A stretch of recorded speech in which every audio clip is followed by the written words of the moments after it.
folks? I'm Bob Kitchen, owner of Maple Hill Golf, and you're listening to the official Maple Hill podcast, the Hill Unscripted. I think this is the 5th one. Every 2 weeks, I'm going to keep bringing you real talk from the tour and what's all going on out in the world and all the things that I think are interesting and questions and mailbag and all that fun stuff. So insight stories, conversations that matter to you as a golfer and as a valued part of the Maple Hill family. So the first and foremost hot topic I want to talk about is the U.S. Open, which just wrapped up, and JJ won the thing, and that was beautiful. So if anybody hasn't followed his story or didn't see it on Instagram or any of the things, like I think it was 2 years ago, he was fighting to get his card back, literally to stay on the PGA Tour. The guy is a grinder, clearly. Also, I believe he was the first person in the history of the U.S. Open to shoot 40 on the front nine and still come back and win. I doubt there's many kids listening to this. I know that my mom listens to it, and I know that my buddies listen to it, and I hope the other viewers, I've been getting some really good feedback about this podcast. And but parents, if you have kids, young or old, doesn't matter how old the kids are, the story of JJ Spaun shooting a 40 on the front nine, in the 40s on the front nine, and then coming back to win shows what perseverance can do for you, and that never give up, I refuse to lose attitude. And a lot of people saw that video that I shot with my dad a while back, and Caitlin just put that video out last week. That was a beautiful tribute to my father, who's still alive, thank God, but it was a beautiful tribute to the 50 years he's been working here at Maple Hill and doing all the things. And my dad's story is a story of perseverance too. But I don't want to get into that. If you get a chance, watch that video. It's about 40 minutes long, but I think it's pretty interesting. Had some really good feedback on that. And Caitlin, thank you for the job you did on that. You did a wonderful job. So the JJ Spaun shooting 40 on the front, coming back and winning it in epic style, epic fashion, birdie in 17 with that drive that almost went in the hole for an ace and damn near made an eagle and tapped in for birdie. And then the 18th hole, Victor Hovland happened to hit a perfect second shot that was 2 feet left of JJ's, and he knocks in a 64-foot slider with about 8 feet of break, and just to win the thing. And what a beautiful story of not giving up. He didn't give up in his life. He didn't give up trying to get his card back. He didn't give up after shooting a 40 on the front nine. Because in life, I think everybody listening to this can relate. There are definitely challenges. There's things you didn't expect to have happen, and all of a sudden, boom, something's in the way. Somebody's better than you. Something happened to you, a physical ailment. You got sick. You broke your arm. Whatever.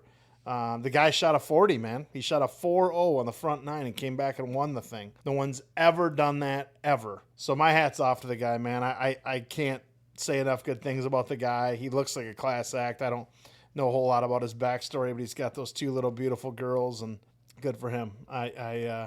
He's from LA, so just living in LA is hard enough. Anybody that's been to LA, it's, for me personally, it's the worst place in the United States. You couldn't pay me to live there.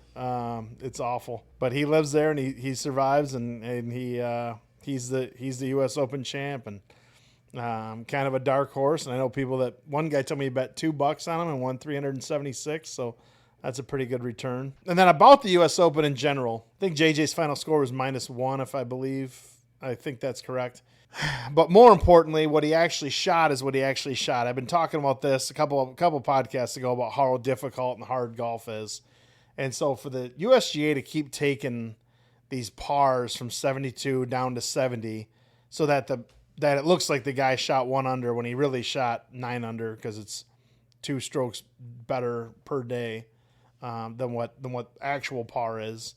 That personally drives me crazy. Like, okay, you want to never see under par scores again? Let's just change the par to 68. I played golf yesterday out in Chicago with Sam Bettinardi, a buddy of mine, and then Luke, our rep, and then Ian, one of our fitters. He won an event and got to go over there, and the 4 of us played. And Sam and I were talking. He's like, "Yeah, Oakmont's really hard." And they took out 1,600 trees and all this and turned it into a link style and all these things. And I'm like, yeah, and it's not a par 70. He's like, no, it's absolutely not a par 70. I said, they played it as a par 70, that's for sure. So they just manipulate the par so that minus plus number doesn't look real high or low, so that just drives me crazy. Like, if you shoot a 68, you shoot a 68. Is it 200 par? Is it 400 par? I don't know. I guess that's for the USGA to decide. But 68, in my opinion, that's 400 par if the course is a par 70, but they manipulate par to make sure that they keep it right around even, and they grew the rough up, and they narrowed the fairways and all that. Okay, I'm fine with all that kind of stuff. If you want to make the course hard, make the course hard. Manipulating par so that the guys stay right around even par, that personally drives me crazy. I think I'll shut up about it because I get on my high horse about that, and I probably care about it more than I should, but I don't think there's anything wrong with people making birdies and eagles. I don't. I really don't. And golf's so stinking hard. And then that guy that was a scratch golfer that went out and shot like 105, and I watched his swing, and his swing didn't look like a scratch golfer to me, but whatever. I guess you guys can drop your feedback or comments in the comments below, whatever you're watching this on, if it's Spotify or YouTube or whatever. Drop a comment underneath and tell me what your take is on manipulating par to keep the scores right around even. It drives me crazy. A couple of subjects I want to bring up personally.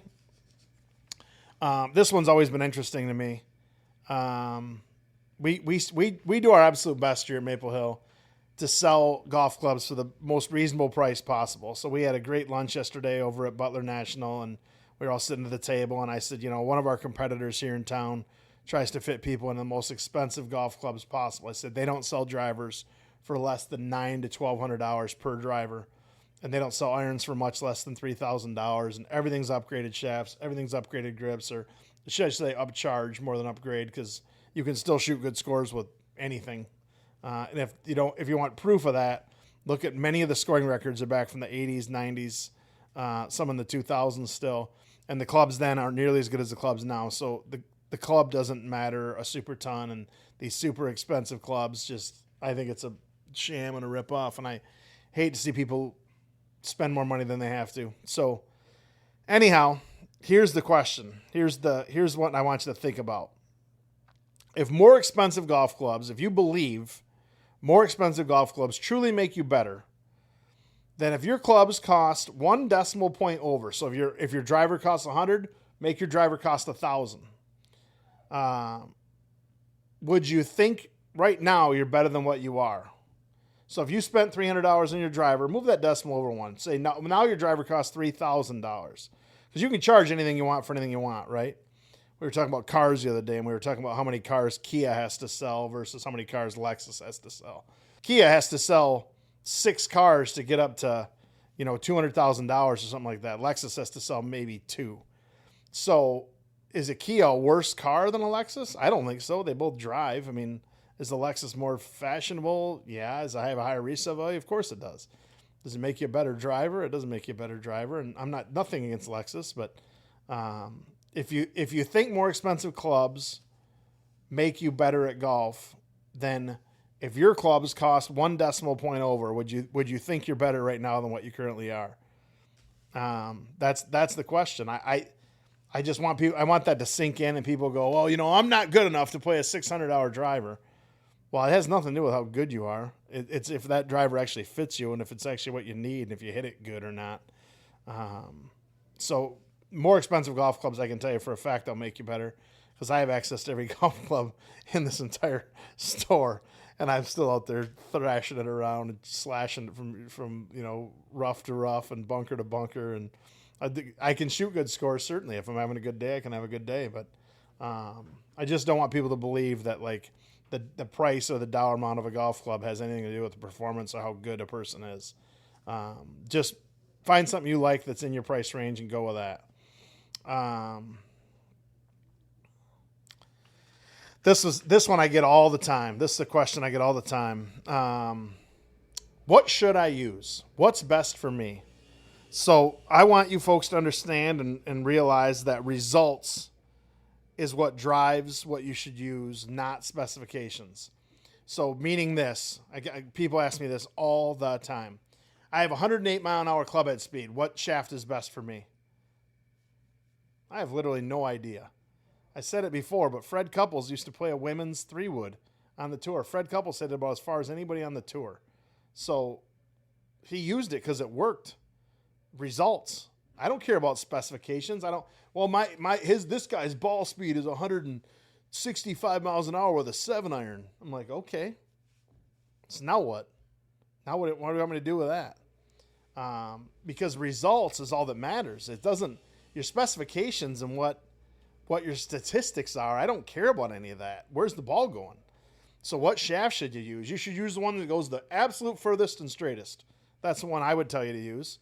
And how do you know what that is? Go hit them. Go try them.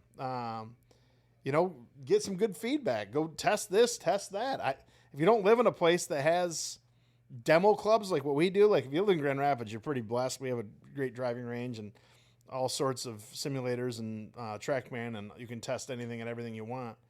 But all that matters, folks, is results. So I had a kid last year that I played in Railside with. I won't even mention his name, but young kid, just graduated high school, hockey player, lefty, smashes the golf ball, smashes it, hits his driver literally probably 280, 290. I mean, just kills the golf ball. And I looked in his bag and I was like, what do you use? And he goes, I don't know. I just kind of, I've been garage sailing and ransacking clubs from Maple Hill. And I said, all right, well, thank you. You're a good, loyal customer. He's like, yeah, whatever you guys got on sale, I pretty much go in and buy that, which is great because the kid knew how to make the clubs work, which is all that really matters. His driver was stiff flex, his 3-wood was senior flex, and his hybrid was regular flex. So he had 3 different golf clubs that were not even close to the same flex. They were all different. And who cares? Who cares? He hit him good. So, yeah, do we want things to match? Yeah, I think that's human nature. We want things to match. I can tell you this for a fact. You swing 1 club at a time. I'm sure of that. I've never seen anybody swing 2 clubs at the exact same time, so that's never happened, and it won't. So your driver doesn't know what your 3-wood is, and your 3-wood doesn't know what your 5-wood is, and your 5-wood doesn't know what your hybrid is, and your 5-iron doesn't know what your 6-iron is. Now, a matching set of irons certainly makes sense because you should have some sort of yardage gapping that's consistent. A consistent feel helps for sure. But results. That's all that matters, folks. Don't worry about statistics. Oh, this guy's moving his club this, he's moving his club that. I talked about Ben Cook before. I've only got to meet and hang out with Ben Cook a few times. I got to play one time with a guy. He played in the U.S. Open. He's played in like 5 PGA Tour events, and I was asking him every question in the sun about his clubs, and he had no idea what I was talking about. He's like, I don't know what it is. I just swing them. The fitting van tells me, yeah, you should use this. I go hit it. I like it. I put it in play. So results, folks. Don't worry about statistics. Don't worry about specifications. If it's working, don't touch it. If it's not working, keep working at it until you figure out what is. So don't be too concerned about, this guy's got 108 club head speed with his driver. He needs an extra stiff. Not if he's slicing it, he doesn't, because the club's not released and the shaft's too stiff. The face is still open, ball's going right. So if you go to a softer shaft, it's going to go more in line and more likely to draw. Why do people slice the golf ball? Because they're swing. What's the second reason that people slice the golf ball? Because they suggest USGA and PGA, it was one of those, said that about 85% of players use a shaft that's too stiff for them. And the male ego is a very, very dangerous thing, right? I think we're all aware of that. I hope everyone's aware of that. My swing speed's 108 miles an hour with my driver. I got to have an extra stiff. Not if it's going right, you don't. It's too damn stiff. Switch to a shaft that's more flexible. Get the club online. And if you happen to hit a women's... Years ago, Nick Monterusso, one of our old sales managers here, he won our employee tournament one day. He used his wife's Great Big Bertha. So Nick was on the shorter side, a little Italian guy, one of the funniest human beings I ever knew. I learned a ton from Nick. I love that guy. He's a great guy. He was hitting his and he was fading it to the right. He took his wife's out. He was like, I'm really hitting this good. So he just decided to play with it. Won our event with a women's Great Big Bertha driver. And he had speed. He could move it. But it worked. Ball went straight. Ball went far. This is what I need. This is what I like. I'm using this. So don't worry about your specifications. Don't worry about what should I use. Worry about results. That's all that we care about. That's all we'll ever care about. I'll probably say this numerous times throughout this podcast. Go with that. The next question down was, what shaft flex should I use? I think I just went over that. Whatever one goes the furthest and straightest. And what swing speed do you recommend for a stiff shaft? Doesn't matter. Doesn't matter. I don't care if you're 70 years old. One thing I learned years ago, I went to Ping and went through their fitting studio, and that was just absolutely phenomenal. Those guys were brilliant. They knew it all. Like, they know so many more things that the public doesn't know, and it's too hard to explain it to the public, so they just let the public be wrong. But this guy was really interesting. He was a total non-golfer. But they measured how fast Lee Westwood, right? At the time, he was world number 2. This was years ago. How fast his hands moved from the top to impact. Then they measured I think it was like a 73-year-old female, how fast her hands moved from the top to impact. And they were like 3 miles an hour difference as far as hand speed from the top of their swing to impact. And the club was moving like, I think it was around 40 to 50 miles an hour difference. Club was moving, club head speed. So the way Lee's loading that shaft and making the golf club work, and the way that old lady was swinging the golf club, there is a million, it's light years different. But their hand speed was very, very similar, because that hands is only moving from here to here during your swing, whether you're a 73-year-old female or whether you're a 40-year-old male that's smashing the golf ball. So what shaft should that lady use? Whatever one goes the furthest and straightest. So years ago, one of our employees, Marty Klazowski, his wife Kay, got to play with her, and he's like, yeah, my wife's pretty good. I was like, okay, yeah, I've heard that before.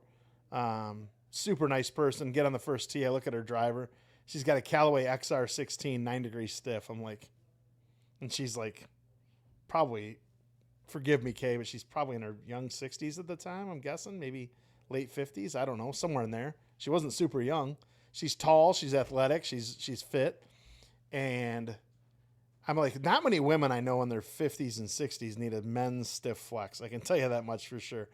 Need a men's stiff flex. Now, results is everything. She stands up on the first tee and bombs it. A relatively low dart. Didn't turn at all. Probably hit it 230. Roped it. And she was on our scramble team. She played the red tees. I think out of 14 drives, we probably took 13 or 14 of her drives. She hit the golf ball beautifully all day long. And on the third hole, I was like, yep, Kay, you're using the right driver. So I sat there and kind of thought to myself, like, I was letting my own prejudice and my own experience and, bias make me think that this is what she should be using. And oh my God, she was spot on. This lady knew what she was doing. Like, I see so many men come in here and they're with their wife, girlfriend, whatever.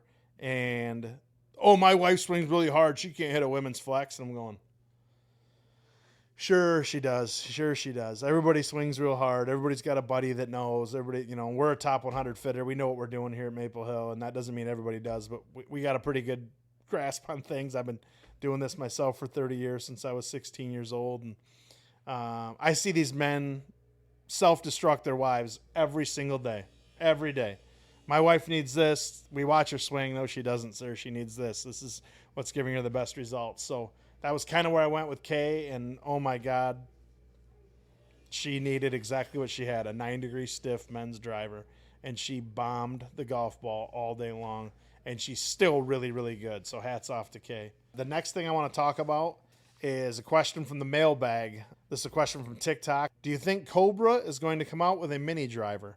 I do.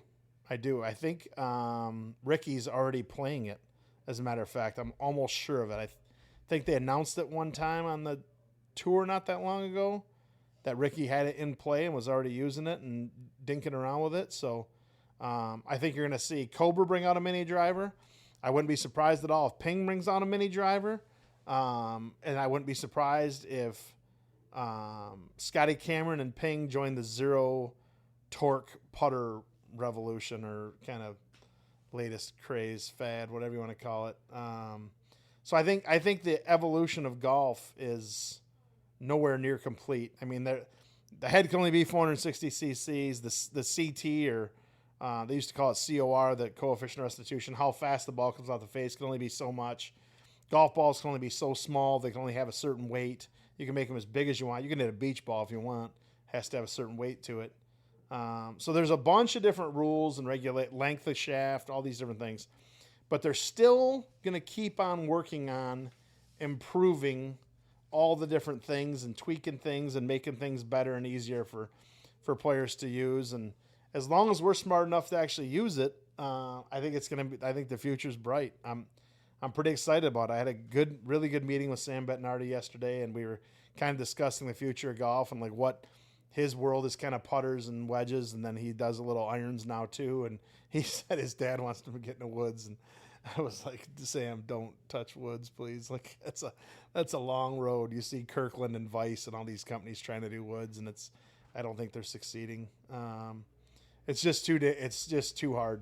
There's too many good things for really reasonable prices if people search hard enough. And I know everybody's trying to find the next thing and the next magic wand. And, oh, my God, look at how great this golf ball is or this. They want to believe that they were the one that discovered it and figured out something special that nobody else has ever thought of. Well, there's still some tweaking to things like that. But for the most part, the big companies, the kind of general direction everybody's heading in is usually about the right direction, in my opinion. So stay tuned, and you'll see more and more fun stuff like that. I shot some more product videos earlier today. The products are still sitting in here, so there's some really cool stuff coming up. So,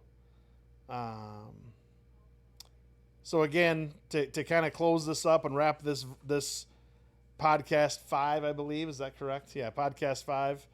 New episodes drop every other week. Be sure to subscribe wherever you get your podcasts, whether it's podcast or the app or the Spotify or. Caitlin and Ethan have been doing a good job with cutting this up and putting it out there on Instagram and Facebook. So you'll see some little blurbs here and there. And you even turned me into a baby the other day. And I got a whole bunch of feedback on that. Which, by the way, that's nothing what I looked like as a baby. I wasn't that cute. I was probably that chubby, but I wasn't that cute. So thank you very much for all that.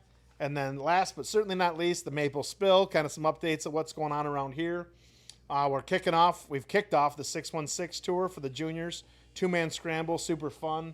There's a really good video of my brother out there talking about that and how much fun that is. And my kids did it last year. It's absolutely awesome. It's really, really good. And then Maple Hills Junior League's in full effect, in full swing. That's Pee-wees all the way up to, I think, middle school is what kind of ages that goes in. So there's some really fun stuff with all that. And then a couple updates that nobody has heard about yet. Maple Hill Golf Blood Drive, Monday, June 30th. All attempting donors will receive, with a valid email, receive a $20 e-gift card and a free 9-hole pass to the Maple Hill Golf Course. And then this is really cool. We did this in the past, and I'm going to be out of town, unfortunately, for this one. But the parent-child tournament. So you could have grandparents play. Like if you got 2 kids and your mom doesn't play or dad doesn't play, but grandpa does or something. Who cares? An adult and a kid. It's Friday, July 11th. It's an 18-hole shotgun for the bigger kids, the kids that can make 18 holes. It's $100 per two-person team. It's an 8 a.m. tee time. Gift cards for all the adults, close to the pin for adults and juniors, lunch after the round. Then for the little bit smaller kids or kids that aren't quite as gung-ho about golf, that just want to play 9 holes, 9-hole shotgun, $75 per two-person team. 1 o'clock shotgun in the afternoon. Gift cards for all adults, close to the pin for adults and juniors, and lunch will be before the round. And you can register for the parent-child tournament at maplehillgolf.com. So again, folks, thanks for listening. Please like us, subscribe to us. Any questions, please put it in there. We love getting the feedback. We love hearing questions about this or, well, what about that? Or, Bob, did you consider this or any of that? I'm all ears on all that stuff, and I absolutely love it. I get text messages from my friends after I shoot these videos. But if anybody's out there has got anything to talk about or discuss, please drop it in the comments below, and we'll do our absolute best to get to it. If not on the next podcast, one's soon after in the future. So again, Bob Kitchen signing off, and thank you all very much for watching.